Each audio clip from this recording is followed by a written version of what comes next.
Okay, what is up, everyone? We should be live. So today's talk discussion is with the lovely Joannas, both of the best Joannas on BookTube. Yay! And we're talking about Guards by Terry Pratchett. This is the first book in the City Watch section of Discworld, which, I have not read anything from Discworld. I don't think either of you have either. This was our introduction. And why don't you introduce yourself, Joanna Stormblessed, first? Yeah. All right. Hi, everyone. I'm Joanna Sousa. I also am known as Joanna Stormblessed so on Discord. I have a channel under my own name, so I'm not very, creative with my name. But yeah, I love to read fantasy more than anything. I try to read some historical fiction, some science fiction, but I read mostly fantasy. All right, and my name is Joanna, and today I brought my ears out because Gregory had a couple of conspiracy theories about me, one being that I don't have any ears, another one being that I'm an elf, so I just thought I'd come right out today and, be free here. In any case, my channel is mostly centered around fantasy. I do read some sci-fi and occasionally some other types of genres, but mostly fantasy. And although I've never read Discworld before, I have read Good Omens twice. So that is by Pratchett and Gaiman, Neil Gaiman. So I was familiar with this kind of humor and writing style. Awesome. Yeah, and I look forward to your future videos on Elvish culture as well. That should be very interesting. All right. Yeah. So this first part's totally spoiler free. And I will give fair warning when spoilers are being talked about, like halfway through the video or whatever. But yes, I'll give a brief synopsis in case you guys have not read it. So basically we're in this big city, and there is this evil dude who's trying to summon a dragon, and he's got like a secret society of honestly idiots who he's trying to get him to help with the dragon summoning, and he's trying to gain power and do evil things. And then we've got the City Watch, which has 3 people on it. Vimes, who is the captain, and then Colon. What's the pronunciation? I don't know. But yeah, he's like the sergeant, and he's funny, and he always talks to Nabi, who is just also funny. And yeah, the City Watch used to be like a grand thing, and now it's only 3 people in a massive city, and it doesn't really have much of a role in doing anything. And the 4th member that we get introduced to is Carrot, who is a 6'6" dwarf, because he was raised by dwarves, but then his parents have the awkward conversation telling him that he's not a dwarf and you should go see your humankind. And so he goes up, he joins the City Watch, and he's an interesting character for sure. Let's see. Joanna Stormblessed, do you want to tell us your favorite character? Yes, I mean, if I'm going with human, because, I mean, knowing me, if you know anything about my channel, I love dragons. So Errol is my favorite character because he's a cute dragon. But I'm going to go with Captain Vimes. I really liked him because I feel like he's that guy that everyone can kind of relate to at some point, where sometimes you try your best and then you just don't succeed. And life doesn't always hand you things the way you want to. And his reactions were completely understandable at some points, where you think, okay, this is how I would probably react if I were in a similar situation. And I won't go into the spoilers for the end yet, but I liked his arc throughout this book as well, how he kind of tries to pick himself together, because at the beginning of the book, he's basically passed out drunk somewhere and he just doesn't care anymore. And then you see him start caring, and I just really like that. Yes. Yeah.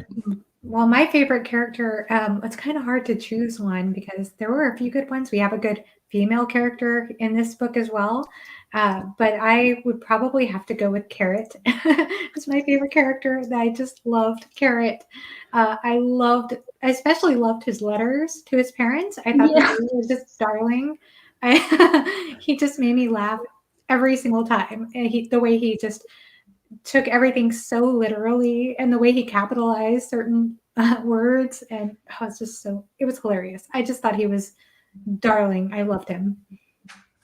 Yes, those were my two picks, but I also liked the Supreme Overlord ruler, whatever his name was, the Supreme like villain. Mm-hmm. The Patrician? Yeah. Or the Supreme Grandmaster. The Supreme Grandmaster, yes, that's his name. Yeah. He fits all the stereotypes of like a bad villain, in that he's like, I'm just evil to be evil, but he does it in a very funny way, I think. And him trying to just tell everyone or like get like a band of idiots to follow him is just hilarious. And his conversations with like Brother Watchtower and all those people, oh my gosh. And like they're always getting sidetracked on like, oh, there's this vegetable merchant who gave me like a bad look or whatever, and it's like, so why? At the beginning when they're talking about there needs to be a king, but wait, if we have one, he needs to have a sword. You're right, he needs to have a sword. Can't just be any sword though. And then he just gets sidetracked. It's so funny. But see, if I can say something about him, I think his thing is like, you can tell how much a person, like you were saying, he surrounds himself with a band of idiots, you know? And then you can see if someone who's influential enough with people who are maybe idiots, how dangerous it can actually be. So yeah, I like that, looking at that. Oh, yeah. Yes, definitely. And there's a lot of room for growth with all these characters, especially the City Watch characters. And like you said, Vimes is very relatable. Mm-hmm. And Carrot is not as relatable maybe, but he's hilarious, and he has a lot of growth as well. I think he's a little bit relatable. A little bit. As far as like being a novice, I think anybody who goes into a position for the first time in a career or something, you think everything is going to be by the book and this is what the rules say, and it's confusing when you realize, oh wait, but there's some blurred lines here, and we don't really quite arrest these people. And I actually thought that was kind of relatable in a way. Yes, the situation was relatable, but like I don't know, yeah. But of course, yes, of course, the absurdity and the level of he takes it, of course, isn't, but yeah, I think we've all been in the Carrot situation at some point for sure. Yeah. People in chat are saying Team Carrot. Hello, everyone. Yes. I love Carrot. Yes, Dr. Supreme Grandmaster King. Yes, that is his precise name. I think Carrot gets a lot more relatable as the series progresses too, as he kind of struggles with how normal people react to things. Yeah, I could see that. I really appreciated that about Carrot. I mean, like I said, even though he is extreme, but he does show us a part of ourselves that at one point, even if we never said it out loud, we're kind of puzzled by certain things. Yeah. Yeah. And his letters are definitely they're like kind of like relatable in like an over the top way, I guess, because it's like, oh, like, I don't know, like just saying these things out loud to your parents or like someone you trust or whatever. It's always interesting to just go through it in your own head and, maybe write it out and get it on paper and stuff. I love how he didn't even realize that he was in a brothel for so long. It's like he was just so innocent and cute. And he's like, oh, I just sleep here. And all these ladies, they just let me stay here for free. Oh my goodness. That's so cute. And then when they said, oh wait, that's for the spoiler section. Yeah. Oh, sorry. there was another innocent moment that he had, like right at the beginning when his dwarven father was telling him that they found him in the woods, and he's like, I don't get how this is any different from how anyone else is born. Yes. He's so cute. Yeah. Let's see. So, do you guys want to talk about anything else in the book other than characters? We can start with Joanna from the United States, Elvish Joanna. What do you want? What, as far as what? You can, well, whatever you want to talk about. Well, I think it's also worth mentioning Lady Sybil. Somebody mentioned her name in the chat. Thank you. That was also, I thought that was a wonderful character. And as a female fantasy reader, I always want, it's nice. I mean, I don't mind the Band of Brothers theme that we see in fantasy all the time. And we get that with kind of the City Watch in this book. But I always look for a good female character. And I loved her. I thought she was very funny, but she also was very independent and just an interesting possible love interest in the book, if I could say that, spoiler free.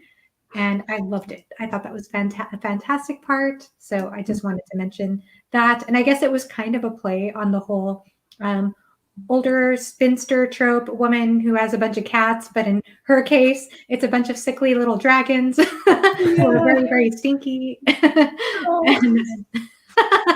would love that job. What was that? I'm sorry. I would love that job. Taking care of stinky, sickly dragons. Yes. Yeah, it's right up your alley. Yep. Winnie, if you love dragons, though. Yeah. That was so funny. Oh man. Yeah, there was a lot of like that was a bumper sticker on one of the carriages, or like her carriage or whatever, which was just hilarious. And there was a lot of like tie-ins to the real world and stuff like that. So sometimes it was silly, sometimes it was more serious, like with Vimes and him and like Carrot arresting the Thieves Guild head. And Carrot's like, what do you mean? Like, he's in the Thieves Guild. He's like admitting to the crime and he's doing thievery and stuff. And Vimes is like, no, you don't arrest those criminals. And yeah, that was like very kind of like indicative of the real world and like the difference between like white collar crime and like other crime, blue collar, or like whatever, you know, street crime, I guess, whatever you want to call it. Yeah, like with the Guild of Assassins, when he said, it's like if we were arresting someone of the Guild of Assassins for murdering people. The horror.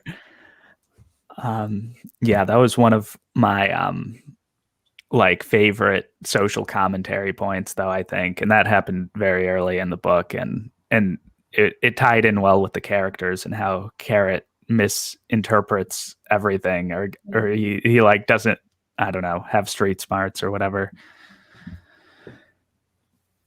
Yeah, it's just a really interesting commentary, huh? About like loopholes or yeah, how do you think it relates to our present day? We can talk about that.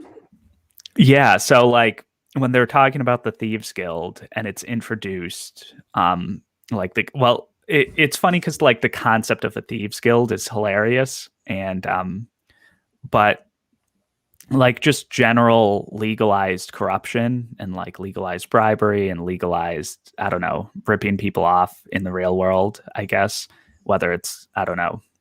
And usually it's done like through the government or like through lack of regulation, or, you know, something like that, or maybe like over regulation or lack of regulators, I guess, like something like that. And like in this book, it's a lack of regulators. Like the City Watch isn't allowed to arrest people who like steal stuff. And it's like, oh, there's like a regulated amount of stuff you could steal. So, and that's kind of like, I don't know, the banks maybe, or like, I don't know, like price gouging people for prescription drugs or just anything, like anything and everything. Yeah, it almost I don't know if this is what he was trying to say, but it also made me wonder if like being good at your job as a city watch in a way makes you very unpopular. Because if you go around arresting people and don't think about it like Garrett, you're going to make a lot of enemies. Kind of like I hear people always, you always hear people, at least here in the US, I know people speed by cops all the time. Like here in where I live, I swear it feels like speed limits are kind of a suggestion. It kind of made me think about that a little bit. Mm-hmm. Like if we really enforced things, then we just make everybody angry. Yeah. And it's kind of self-preservation from the usual City Watch members because, like if they started doing their job better and like arresting people, the City Watch has no power, so that they would just lose their, token jobs that they do have. And yeah.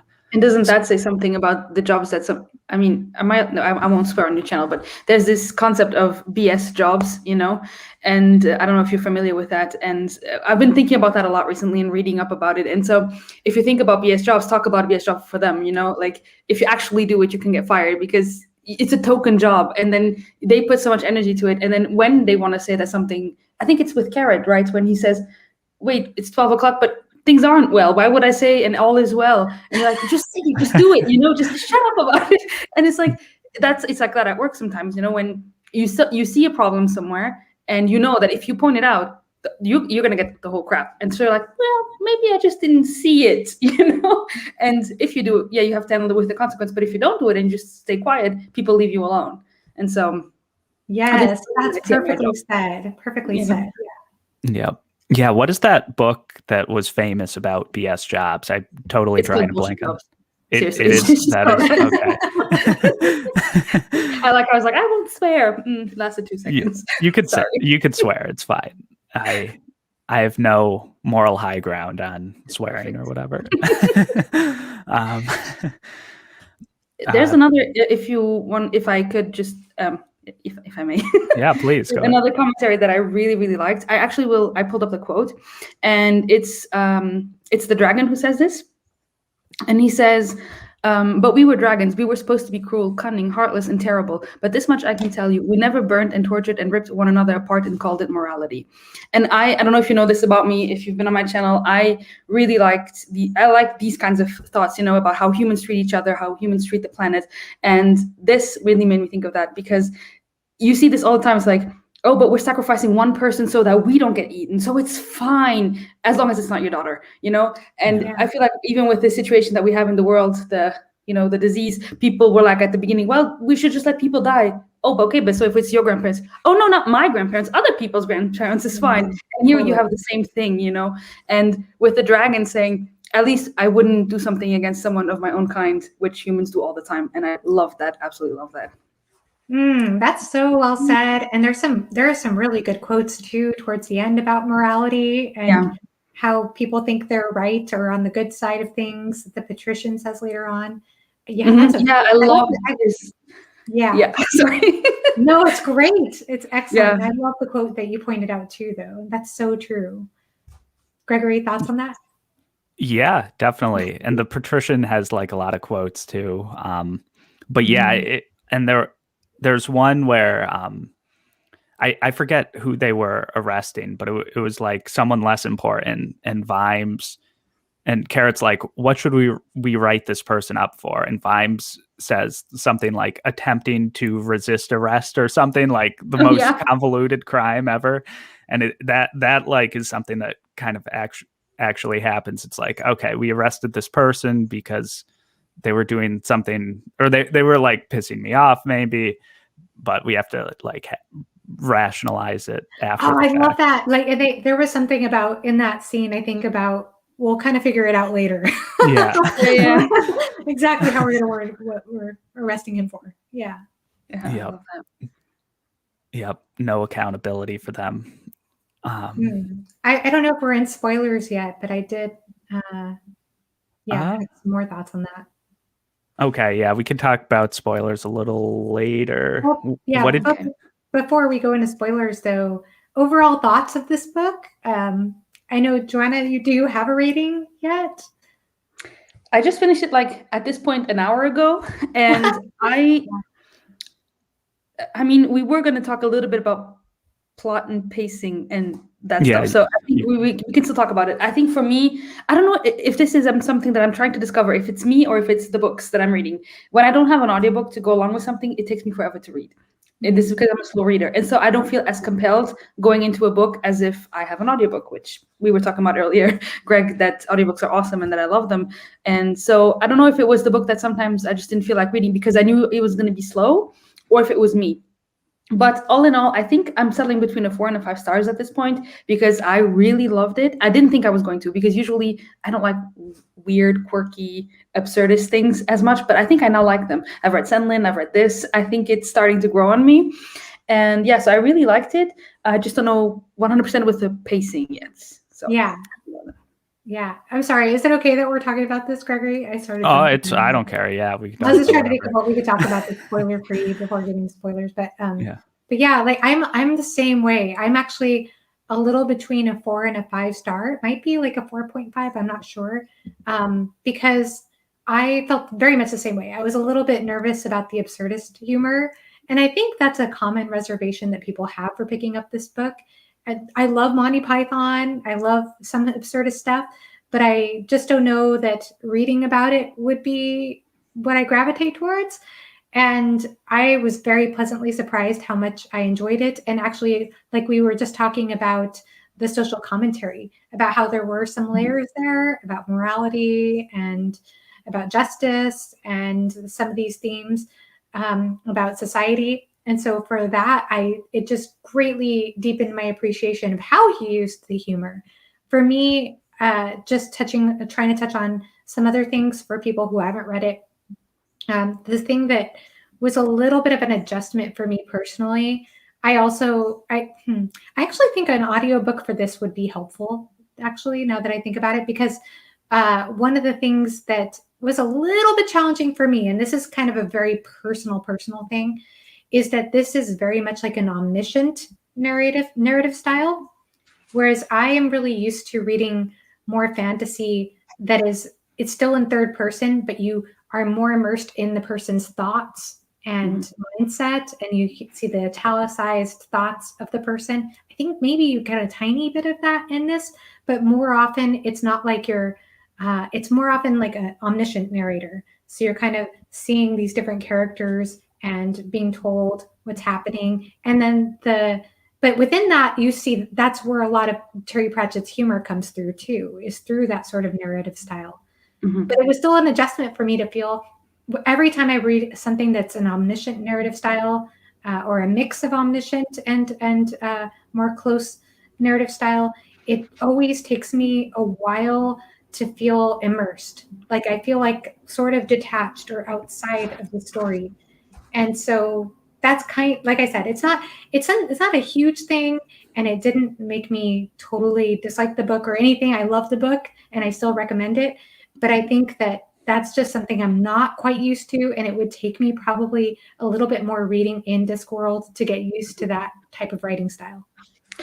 I will say what you said is absolutely spot on. And what surprises me is I'm a character-driven reader. And so when I started noticing that this was an omniscient style of writing, I was like, oh crap, I'm not going to connect with the characters. And yet I did. And I think he did a wonderful job making you care about these characters, making you have feelings towards them, even though you were never really in their heads. And I really like that. Yeah, I completely agree with you. Same here, actually. I think he did a great job of still making the characters feel very realized and distinct. And I did too. I connected with them too. Mm-hmm.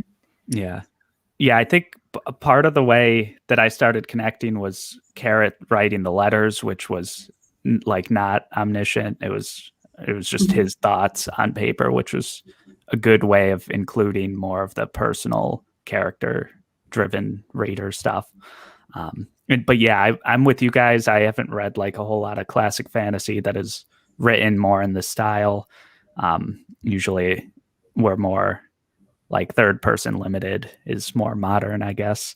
But yeah, I'm like somewhere between a 4 and a 5 star too. I just finished it too, so I'm still sitting with it. Also, hello people in chat. Ola, Uri. Yuri. Yeah.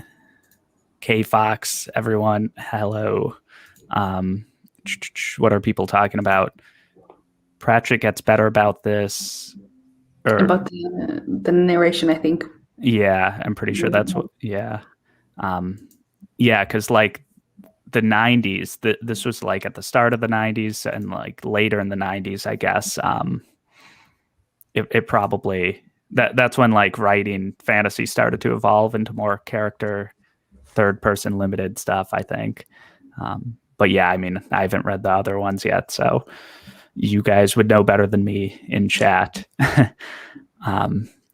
Also, are you guys gonna... Oh, sorry, go for it. Oh, I was just gonna say, do D&D character analysis of characters. Let's see. So lawful good Carrot, because he's very by the book. And then like, I don't know. The other guards are like kind of like chaotic good. Well, Vine's like neutral good. I don't even know. But yeah, that's my analysis. I don't know. I've never played D&D officially, so Yes. Yeah, you guys don't have to have hot takes, I guess. Nope. I like the comment that was on there. It says, Pratchett uses the watch to do satirical social commentary. The Death series deals more with philosophical commentary. So I think I will like the Death I books think as I well. will love the Death series. I'm really, really tempted to read more. Yeah. Yeah, me too. So if you want, we should buddy read it. Yeah, we should. Yeah. We definitely should. Yeah. Well, this will be a 29-month project of us just reading all the Discworld. Yeah. All I know about the Death series is that there's the character called Death who meets people at job fairs. So that's just the funniest thing. That's awesome. And we did get some interactions with Death in this book, and those were awesome moments. I love those. Yeah. Yeah. I'm excited for those. Yeah, definitely. And yeah, what did you guys think of like the plot pacing and like writing style real quick? You guys can talk about whatever you want, I guess, of that. Joanna, do you want to go first? I don't know. I'm trying to collect my thoughts. So if you have yours collected, you can go for it. Yeah. Well, I already mentioned what I thought about the writing style. And I mean, if I had to describe this writing style, I guess I would say witty is the word that comes to mind. It's just a very witty writing style. And it's it's interesting because it feels almost light, like because it's so funny and it's quirky, and this whole concept of a disc world, which is a world that's on a disc that's balanced on a turtle's back, if I understand correctly. Elephants, yeah. Something wacky like that. There's a lot of wacky stuff about this world and about we didn't even mention the librarian. Oh yeah. Oh my gosh, we missed the I loved the librarian. Ook Eek, that guy. We didn't even mention him. Review it like that. Yes, the librarian is an orangutan for those in chat who have not read the book. Oh my goodness. And you better not call him a monkey. You better not call him a monkey. No, he will be very angry. Yes. And there's all this like quantum mechanics stuff that's interwoven into the library. Sorry, I'm going off on a tangent. But the point I'm trying to make is that it's very it's very imaginative, and when we describe it, that sounds really silly, right? It sounds like very, very ridiculous and silly and over the top. But then there are still these like darker undertones to it, these themes to it, and certain commentary about human nature and society, like we already mentioned. So it's very unique. It's very unique. It's very witty, and it's very unique. And I've never read anything. I mean, I've read Good Omens, so that was another Pratchett. But other than that, I don't know that I've ever read anything quite like it. I know that there are some characters in Malazan who are kind of Pratchett-like, and Alan can even attest to this. But this is still very much its own unique thing. Yeah, and yeah, like other Joanna said, the closest thing I've read to this is Senlin Ascends, just because, just like it's Senlin isn't as funny, I guess, or it's not. It's definitely different, but like I don't even know just like the whimsical writing style and Yeah. kind of a more grim world. Yeah. It reminds me of it. You know, oh, sorry, go for it. I was just going to say one more thing. I wish this had chapters. Yes, That- definitely. That's what I was about Yes, to say, Ola's talking literally. about it. Yeah. This was a difficult buddy read for us because we didn't have a way to say, I'm here, or Yeah. indicate chapters. Chapter 20. spoilers. Yeah, that was sad and made it difficult to talk to people. I was just like, this is a quote that made me laugh. Yeah. And it's not like as much of a spoiler if it's just a quote that's funny out of context, I guess. But yeah. Yeah, I think that's maybe that makes for weird pacing if you're so used to chapters, and then you can kind of guess, like, I don't know. I feel like the story was structured in a very classical way, where you have like beginning, the middle, and then you have a high point, and then you come down, you go up a little bit, and then you come down again. But at the same time, I didn't feel at all like it was structured like that. Like when you pick up a Sanderson book, last 200 pages, the standard length is here, and here you didn't have that. It was completely different, yet it was classic. I don't know. It was weird for me, and so I don't know. I just really liked it. I really liked it. Yeah, it worked. Yeah. And the humor is amazing. The humor actually really does land. This isn't like, I don't think this is like Sanderson, as sometimes Sanderson will make jokes and sometimes they will land and sometimes they will not. You roll your eyes. Yeah. This one, I feel like the humor, it really does work. And that's saying something for something that's been written like 30 years ago now. Is that right? I'm not sure. Yeah. Wow, It's older than me, the book. It is older than me. But yeah, the humor's great. I definitely missed some of the references because I've not watched any like older movies or whatever. But it's funny because sometimes I know that he's referencing something, but I have no idea what he's referencing. Yeah. Yes. Yeah, I had that experience too. That happens in like Monty Python because I've only seen that like once, I think. So, but I remember being like, what on earth are they talking about? I know they're talking about something, but I don't know what it is. Yeah, I told you guys before, but I only caught the "here's looking at you" kid. Yeah. That I knew. That's the only one. I loved that part. That was so funny. I really when I laughed was in the and I knew this was gonna be funny and not the eye roll kind of funny, was that whole scene when he's like the supreme grand king master dude is talking to his people and then they're just going off on tangents and he's just so frustrated and then they're just like, but wait, what about this and how about that? I was like, this is so funny. That's right. Oh my goodness. Yeah, that worked. Yeah, it was almost a knock on his trying to be authoritative. It's funny. Yeah. People were talking about the illustrated editions in my Discord as well, and people say they are beautiful, but I've not seen them. But what do you guys think about illustrated editions of this book?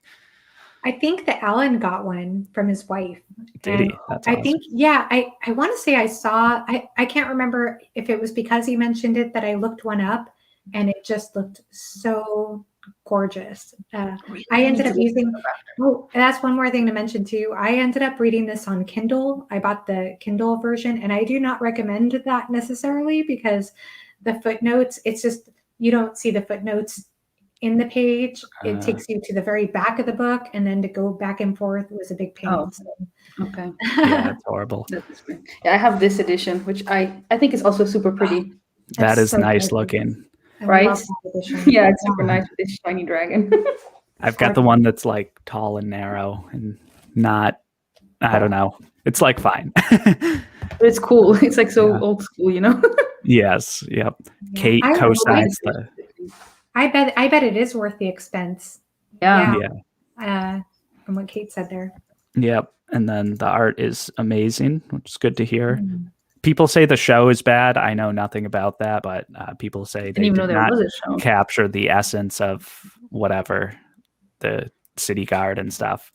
But yeah, that is the extent of my knowledge on the other guards things. But yeah. Are you guys going to read more Discworld? Yeah, definitely. I want to read more. I think I don't know. I know that's going out of order, but yeah. I mean, you could start that. She said that they stand alone enough that you can do that you can start another series. Sorry, I Greg, you don't were know saying. that I'll commit to reading every single Discworld book, but I would like to read a few. Yeah, there are so many. I kind of want to finish the City Watch at some point now that I've started it. I'm not even sure when I'll finish it. I don't even know, like, because yeah, like Joanna was saying, I read audiobooks a lot of times, and then this has like the footnotes, so I don't know how an audiobook would even incorporate those. That's a good point. Because I don't think I've read an audiobook with footnotes. I'm trying to think, but yeah. That might be a little weird. So maybe I'll have to read them all in book form. But yeah. But yeah, I definitely want to read more for sure. And then Mort sounds good as well. And just very funny. Yeah. And do you guys know how many books there are? I don't even know. I think there are around 40, right? Yeah, that's what I'm thinking. Someone in the chat can let us know. Yeah. Number of Discworld books. I might explain stuff. I have chat. Chat knows everything. 41. Beat me to it, chat. Wow. Imagine if we did a buddy read for every single one. It would take us a long time. Yeah, 41. So it would take us 4 years. Yeah. Let's see. What is your favorite joke? Oh, I don't know. Blank. I'm not sure what my favorite joke was. Okay, I've got one. Okay. Right at the start, just there was the knocking on the door, like someone was going to the secret society meeting, and there was the back and forth that was like the moth flies in the night, but and then like the other person would answer with like some nonsense, and then it went back and forth for a while, and then like they started getting confused, and it's like, oh no, your secret society meeting's over there. Yeah. That was so funny. That was so funny. Yeah. And then he was like, are you sure? Yes, I'm sure. Go, move on. Yes. Oh my goodness. That's hard. I can't think of anything off the top of my head. I would have to search through the book because I did highlight some stuff, but yeah, there's too many almost, and some of them aren't even like jokes. It's just like play on words or like dad jokes maybe. I think if you like dad jokes or dad humor, you would like this book, or British dry humor or whatever. Yeah. Yeah, I liked the one, like I told you, when it's not really a joke. It's the whole scene with the Supreme Grandmaster and his acolytes, and it just goes south, and he's just like, oh, these guys are such idiots. It's so hilarious. But it was the one play on words that I thought was really cool, was the practice human sacrifice, something like that, where they use the word practice as in like practice, but also sports practice, you know? Mm-hmm. I don't remember exactly what that one was, but it was a fun one. I loved the part, this isn't really a joke either, it's just kind of a scene that I thought was funny in my head, was the scene where, well, it's a spoiler territory. I don't know if we can talk about spoilers. Okay. Yeah, we're at 141. We are starting spoilers now. Actually, do you guys know how to type spoilers on the chat? I don't even know. Yeah, you have to go to the settings, and you should have banners somewhere on this. Wait. I don't know it by heart.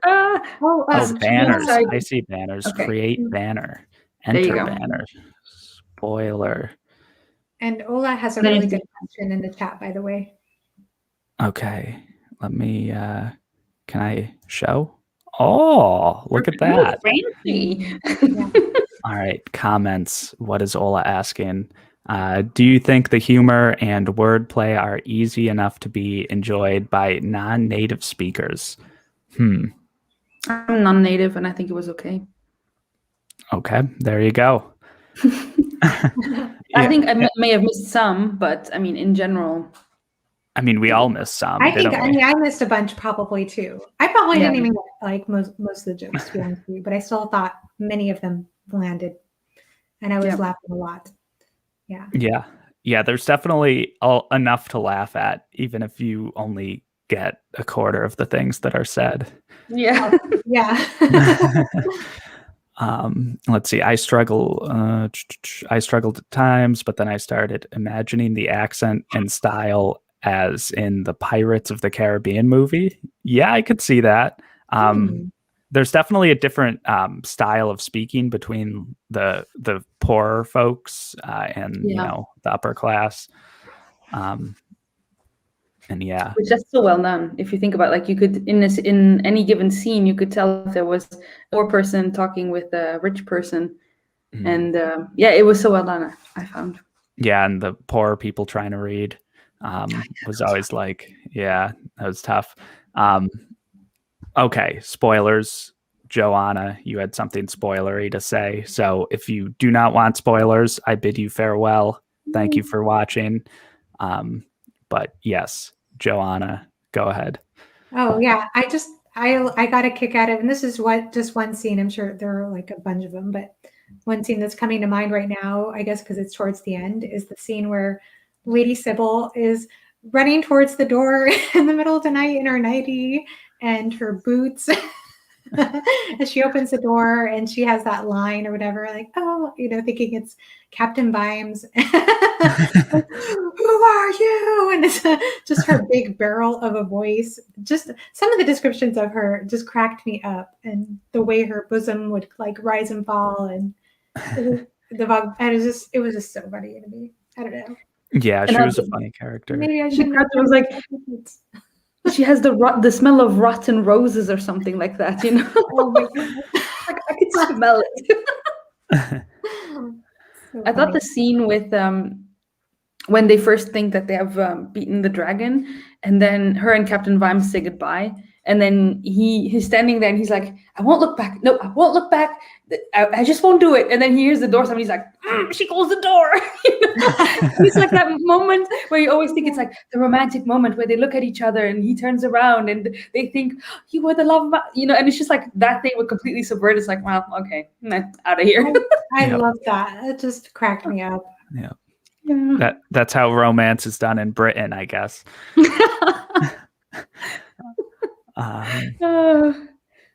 Yeah. And when the little dragon, when he wanted to go with Captain Vimes, that was also very cute. Oh, I love that. I just loved the whole imagery too, where he feels something on his lap, and it's like this little dragon head looking up at him. I thought that was just so precious. Yeah, the sickly little dragon. Yeah. How many dragons did she have? I don't even remember. I don't remember, but a lot of them. A lot of dragons. Oh, hello, Alan. You have been summoned. Yay! Spoiler character Alan appears. What else? So we're doing spoilers. So did you figure out who the Supreme Grandmaster was as you were reading, or did you just go with the flow? Yeah, I didn't figure it out really until I was going with the flow. Yeah, you told me before the show, so yes, I appreciate that. But I just didn't know, or like I didn't know he was like supposed to be someone. I'm just like, oh, he's a bad person. But yeah, maybe I should have known. Yeah, I only knew because I was watching Alan's video where Alan was saying, "Oh, he lays out the clues," and I was like, I didn't catch it at all while I was reading. I was just along for the ride, Yeah. I'm probably going to have to reread this book at some point and see what I catch. Yes. That's the super secret. Oh, I love that scene where they talk about how the secret societies have to rotate when they get the room or something like that, and it's like these people always leave it in a big mess. It was so relatable. If you've ever shared a room, like at college, we used to have that when there's like a group right before you in this room, and then you take up and like, they left all their stuff everywhere. Yeah, that was funny. Yeah, who were they sharing the room with? I don't even remember. I don't. It was a few people. I don't remember either. Yeah. Yeah, it was something like very random though. It was like book club or something. But yeah. Let's see. Oh. Yeah, everyone had a good time. Yeah. Alan. Yes, I loved it. You missed the whole first half where I was raving about it. Yep. We missed we missed more of the jokes in this book than I missed Jeopardy questions, Alan. So that's We probably did. Yeah. Well, that's pretty sad, though. Yeah. It was the Ladies Bridge Club or something. Yeah, it was something silly like that. Yep. Let's see. Oh, that's not the. I love the connections between I never knew how to pronounce this. Veterinary. Vetinari, the Supreme it. Grandmaster, and Vimes. Lots to say about leadership and ambition. Yeah. Yes. Yes. Very well said. Sounds like someone's dying inside of my house. Everything's fine. Oh no. Children's glass on. Yeah, I think and I forgot what I was going to say. Never mind. It'll come back at some point. What did you all think about the whole dungeon scene where Vimes is in the dungeon and I just want to hear your thoughts on that. I was kind of curious about how, like, I'm looking at this quote here that I have: "Never build a dungeon that you wouldn't be happy to spend the night in yourself," said the patrician, laying out the food on the cloth. "The world would be a happier place if more people remembered that." Yeah. It's the first one is funny when you just hear that one line and then you move on and you're like, yep, if we all treated each other with a little bit more decency, it would be so much easier, you know? Yeah. It was kind of surprising to me. I wasn't expecting that. Yeah. Especially because that whole scene's like them being served by rats and how he's like, oh, they don't really understand what, like, they can't read the label for beer or something like that. Yeah. But they do it. Yeah, they could hear really well. Yeah. Yeah.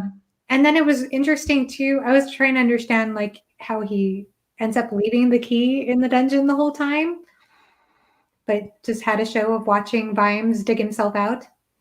Yeah. Yeah. Yeah. That like the treatment of prisoners and stuff, that's something that varies a lot culturally in terms of like, oh, like, should we, treat them with respect and give them access to like literature, and like how should we reform them and stuff. And sometimes it's like, no, just throw the book at them, which is a funny quote from this book as well. So yeah.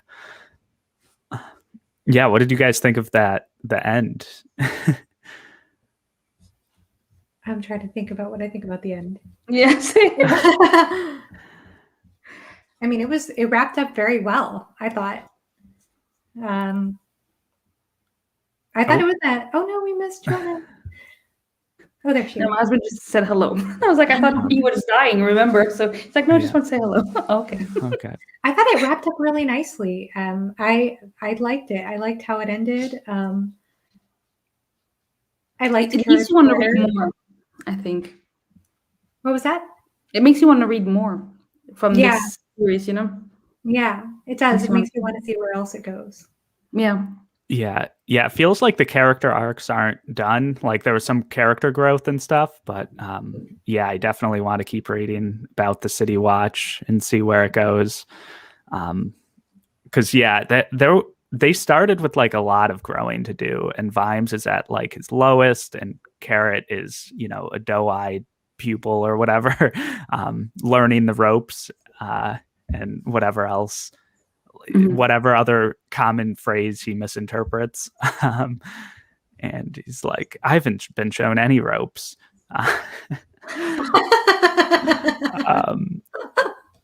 But yeah, exactly. I want to be Carrot. Exactly. I love Carrot. Carrot was my favorite. I love Carrot. I also loved the whole dinner scene with Vimes and Lady Sybil. And there was a scene. Oh, no, see, I really should have organized my quotes. I did like highlight a bunch of quotes, but I didn't organize them for this. I'm sorry. But there was this one quote about how like she wasn't exactly like, she couldn't do better than him, but he couldn't do better than her or something. Yeah.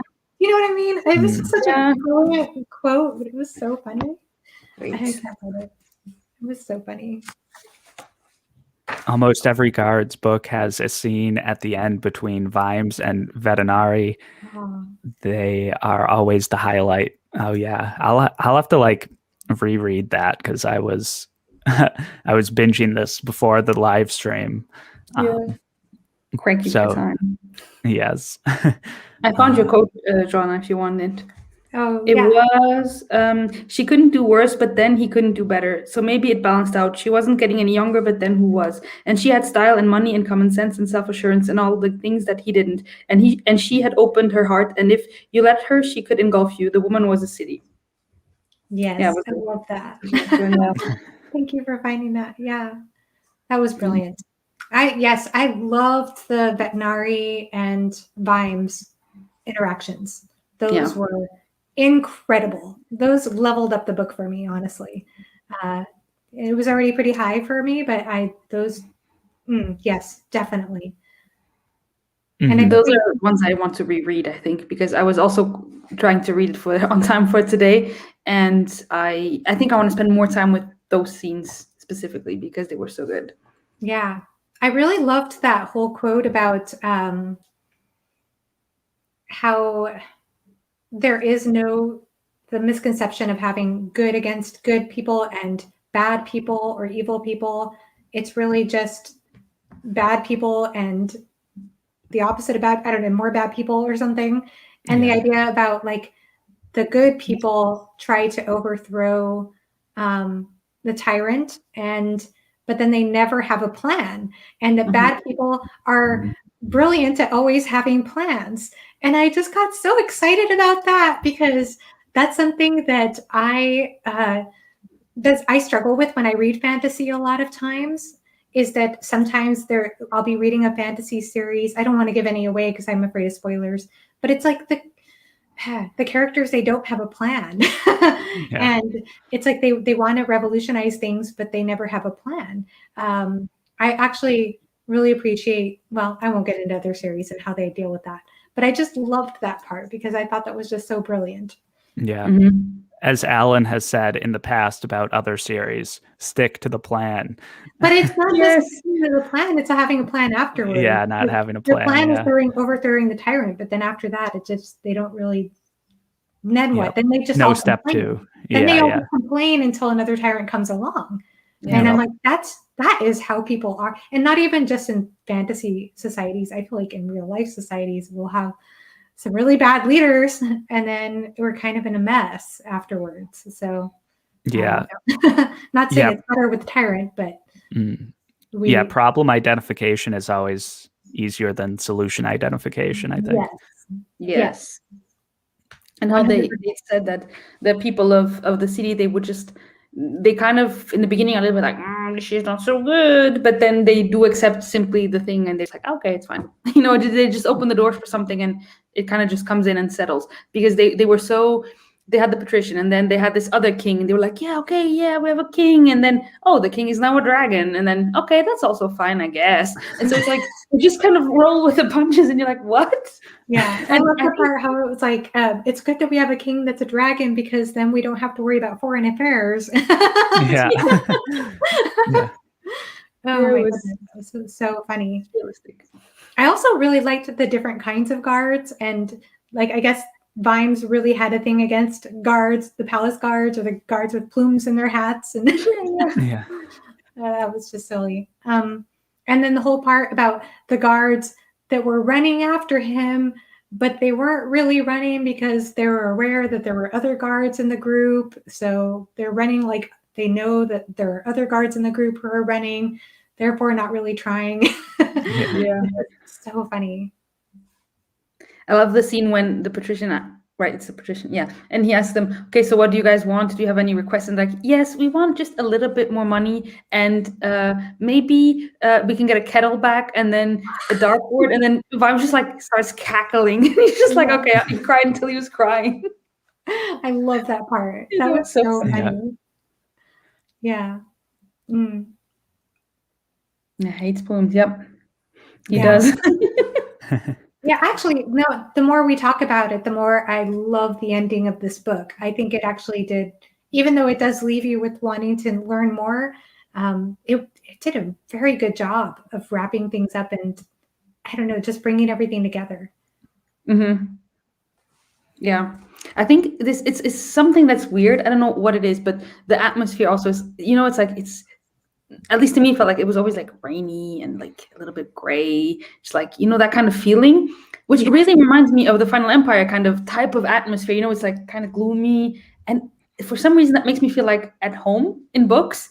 And I think that's a feeling that I feel like when now I'm gonna want to feel cozy while reading fantasy. Still, I'll want to pick up a Discworld book.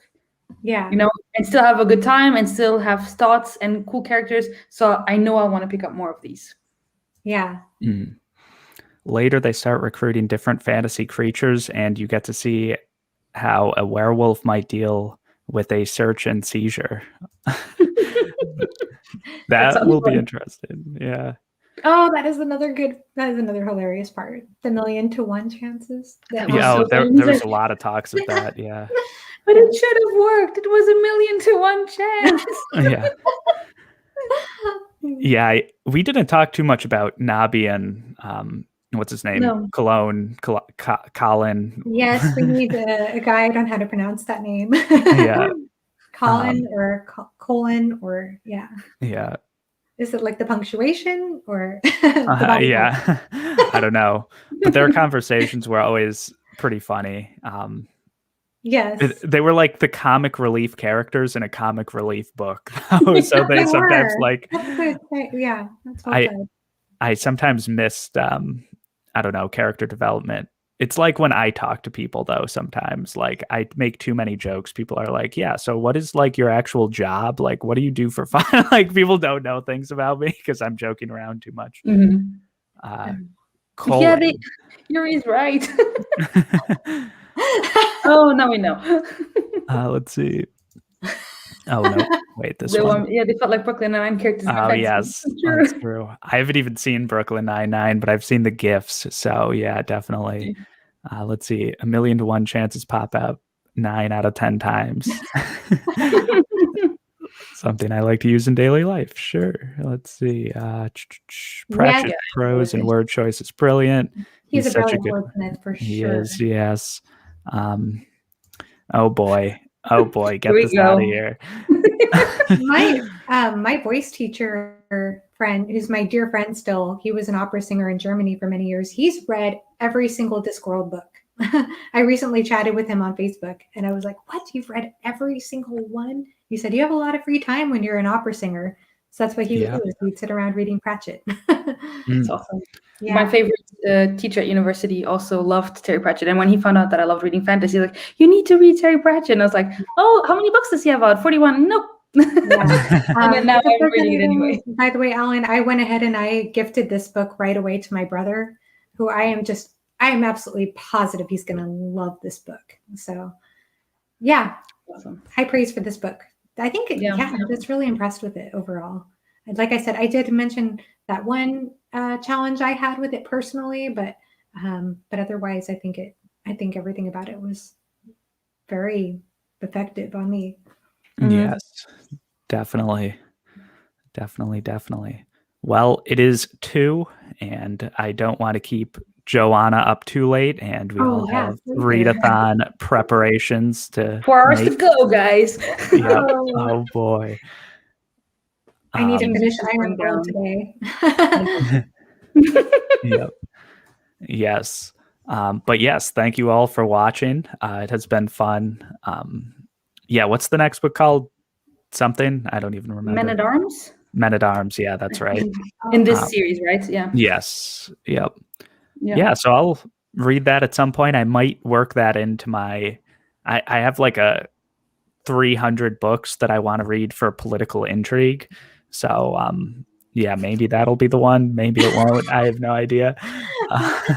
That is the prompt that Gregory could just master. He's like, recommendations on political intrigue. Yeah. Can I just do that prompt 16 times?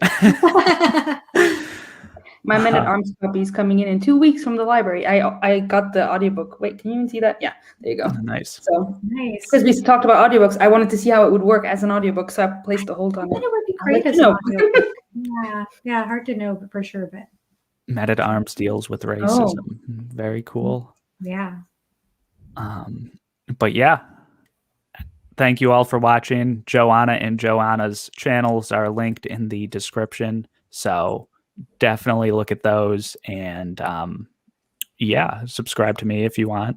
And you guys probably already are, but and yeah, and you guys, I I don't know how to end Thank you for live hosting streams. us Thank and you. having Yes. us.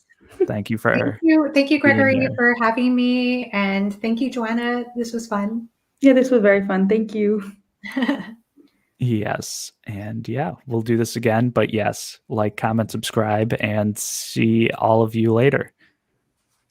Bye. See you later.